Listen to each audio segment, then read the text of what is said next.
சென்னை கோயம்பேட்டில் திருடப்பட்ட அரசு பேருந்து ஆந்திர மாநிலம் நெல்லூரில் மீட்கப்பட்டுள்ளது. கூடுதல் விவரங்கள் வழங்குவதற்காக செய்தியாளர் பரத் இணைகிறார்.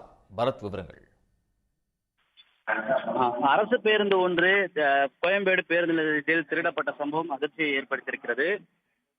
நேற்றைய தினம் கோயம்பேடு பேருந்து நிலையம் அருகே திருப்பதி செல்லும் பேருந்தானது நின்று கொண்டிருக்கிறது. இதையடுத்து சுமார் காலை 7:30 மணி அளவில் இந்த பேருந்து திருடப்பட்டிருக்கிறது. இது குறித்து மாலை அறிந்த இந்த பணிமனை ஊழியர்கள் அருகே இருக்கக்கூடிய கோயம்பேடு காவல் நிலையத்தில் புகார் அளித்திருக்கிறார்கள். புகாரின் அடிப்படையில் விசாரணை நடத்தி வந்த நிலையில் இந்த பேருந்து ஆனது ஆந்திர மாநிலம் நெல்லூரில் காவல்துறை வாகன சோதனை போது சிக்கியிருக்கிறது. அதில் ஒரு வாலிபர் ஒருவர் அந்த வாகனத்தை ஓட்டி சென்றிருக்கிறார்.